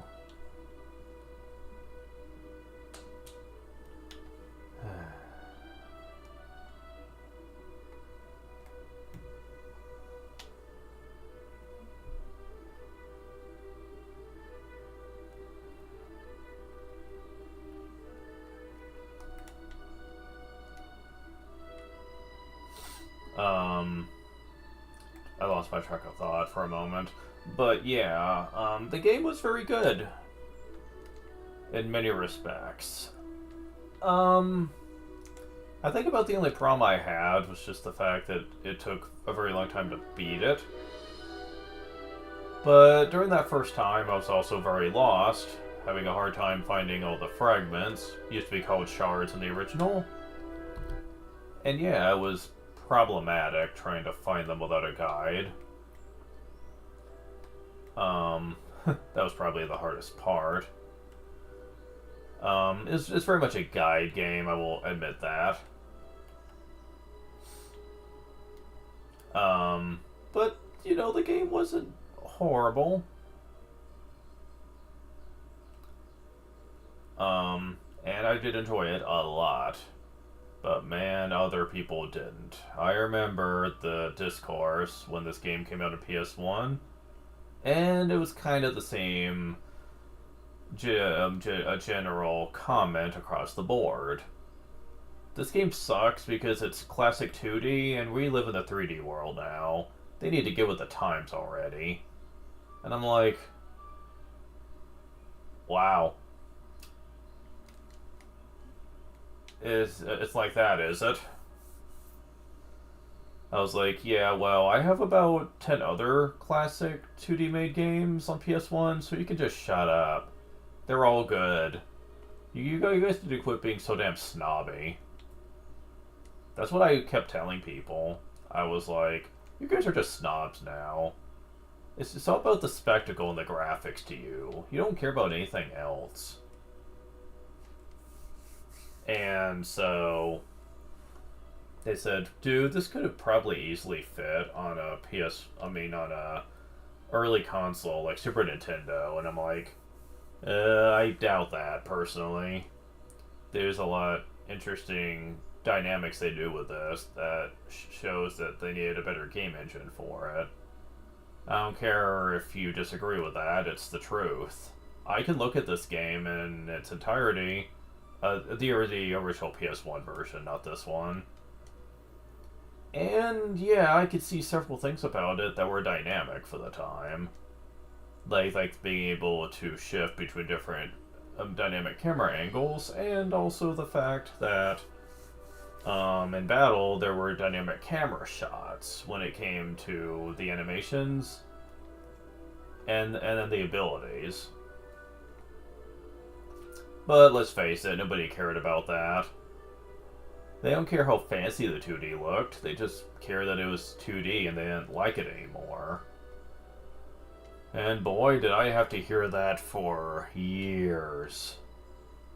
All these awesome games I wanted to talk about that I thought were really enjoyable, but they were 2D, so no one wanted to hear it.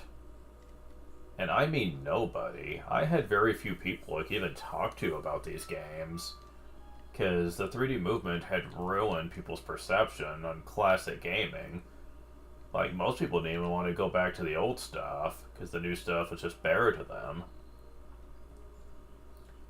And for a while there, it kind of made me distasteful of 3D gaming, just because of what it had done to people. But that was just me lashing out. I didn't hate 3D gaming deep down, but because of everything that happened, I was just just angry internally angry. And so when I actually gave 3D games a try again, and I compared them back to back. I said, you know, they're both really good in their own ways. I shouldn't really be blaming them for the fact that fans are just being freaking unbearably, like, snobby and like, just shallow, really, is the term I would put it. Very shallow when it came to how they judged gaming. And then we came to the PS2 era, when 3D had been out for a fairly long time by that point. And I saw an awesome 2D game that was made for the PS2. I forget which one it was off the top of my head. And I was like, oh great, another 2D game made for a PS2 of all things. I can't wait for fans to rip this apart. Totally not being serious. Only to find that times had changed. No longer were people quite so ready to rail on 2D gaming anymore. As a matter of fact, one comment I saw on the GameFAQs message board said, or Game FAQs, depending how you pronounce it, said, seeing this game come out makes me realize just how much I miss the good old days. And the guy said, yeah, like 2D is kind of a dying art now. Like, you don't really see people really embrace it anymore like they used to. He said, I remember the nostalgic memories I had with these 2D games, and nowadays it seems like no one wants to make them anymore. So this is a nice treat for the eyes. And I was like, when the fuck did this change? Like I said, I've seen you people bitch about how bad 2D was for years now. And now you're saying you miss it? How wishy-washy. And I know one person commented and said, yeah, fine, whatever. I was as guilty as the rest of them. 3D was the new phenomenon, and we let ourselves get caught up in it. We just wanted to accept it was the new standard. And they said, but you're right. Like, it's really an attitude none of us should have had at the time. I mean, it's not like gaming just stopped being fun when 3D came out. Like the games just were different, and we need to accept that. And when I had other people even saying that, he said, I don't know, was 2D gaming really the worst of the two, or were we just too blind to notice? He said, honestly, I'm beginning to wonder if that's even true. He said, I mean, look at some of the 3D games we've gone to PS2 so far. I mean, they have spectacle, but some of these aren't exactly what I consider super amazing gameplay experiences. He said, it's like spectacle is all that matters now with 3D. And that kind of makes me hate it a little bit. He said, remember how gaming used to actually have to try to impress us?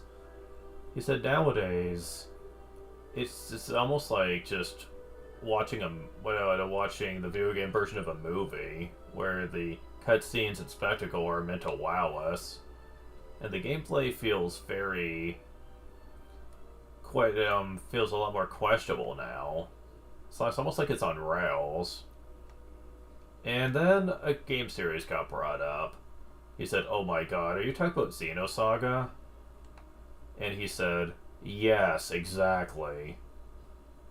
He said, it looks flashy, has interesting concepts, but you're not really playing it, per se. It's almost like you're just going through the motions.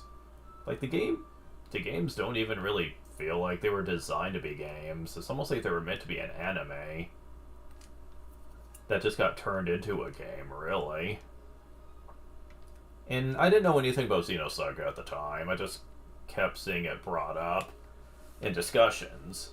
And then I did more research into it, and I was like, huh, yeah, you're right. This really does look like it could have been an anime. Wonder why it wasn't. It's funny, too, because eventually someone compiled all the cutscenes together to make it into one, cutting out all the gameplay segments and just showing the cutscenes. And people said, oh my god, this literally looks like it could have been an OVA or something. So they said missed opportunity there. Because, yeah, not a lot of people cared about the gameplay. They just cared about the characters and the animation. It was a sign of the times that companies just didn't care anymore about, proper gameplay design. They didn't care about actual interesting gimmicks. They were just interested in other things. There were exceptions, of course. I mean, Final Fantasy largely was still trying to give us interesting experiences. Nothing was going to top Final Fantasy X, but still. At least they were trying, though. And other companies were releasing some interesting games on PS2. I remember Shadow Hearts 1 and 2 was being a very interesting one that I liked a lot. And of course, returning series from PS1 also got some nice sequels. Wild Arms from PS1 got some nice sequels. So did Suikoden. But for the most part, RPGs were starting to become more about fancy graphics. For the most part. And then we had Dragon Quest, going to 3D for the first time on PS2. Again, when I play the 3DS version, I'll give my overall thoughts on things as I play through that. But let's just say it was a transition period for the series, and not everything floats flawlessly here. But hey, whatever. Yeah, it's almost time to put an end to this. Well, I suppose I should go back to the Haven and at least show that off to see what's different.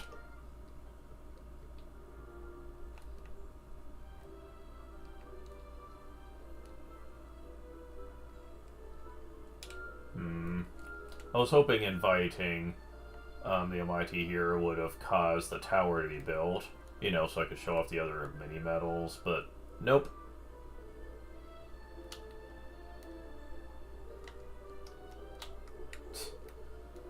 Nope, unfortunately not. That's something we will not get to see, since that's tied to the online features. Shame. Oh well. Other for monsters, come enjoy the little community. Oh, you know what I never showed off? The raffle. Oops. The Tombola raffle, okay. Sure, why not? Okay. A shiny bauble? Shiny bauble? Does Marble could carry anything else? Yes, okay. What is this?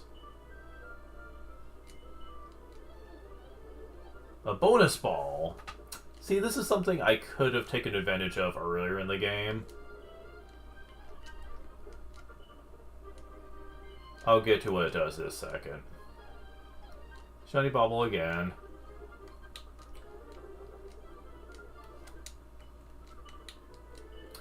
Okay. So, what does this do?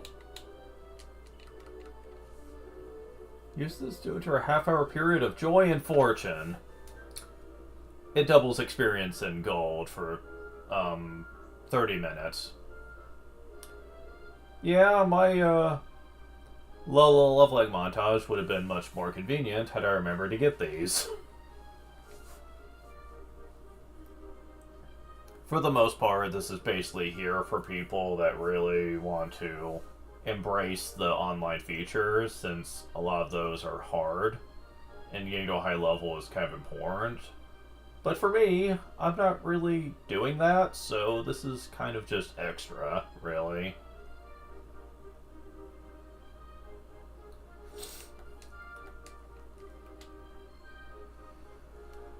I don't know what all you can get.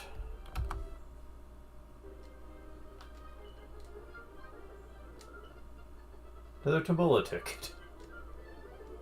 A white ball. Wait. Okay, that's what that means. Ugh, really? An Elfin Elixir. So this is where you get them. Uh-huh. If you don't have access to online, this is the only way to get Elfin Elixirs in this game. Okay. So, what's the best prize?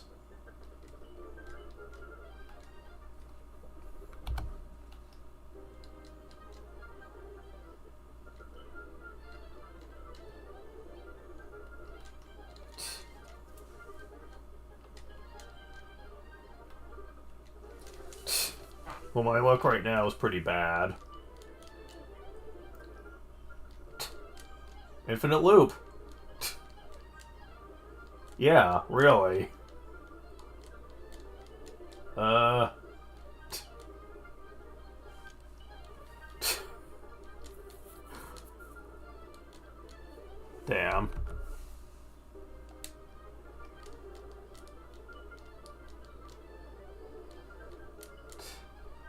Yeah, I don't think I'm going to be showing this off.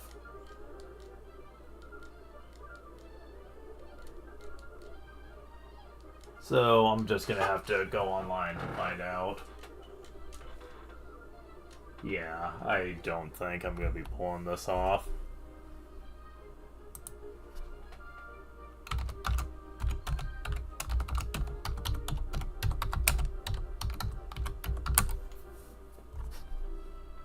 Okay.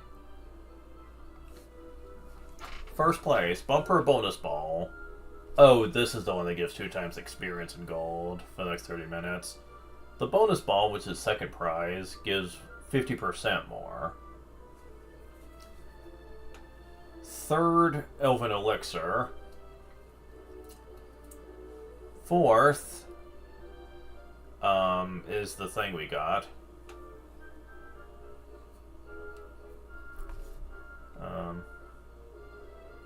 Fourth is a useless consumable item that makes fireworks. Really? I'd like to see that.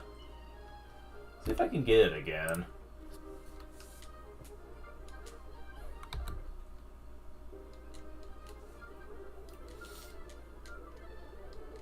So far they are... Oh, there it is. Shiny Bauble. Okay.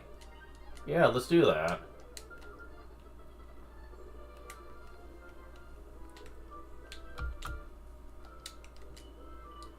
Shiny Bauble.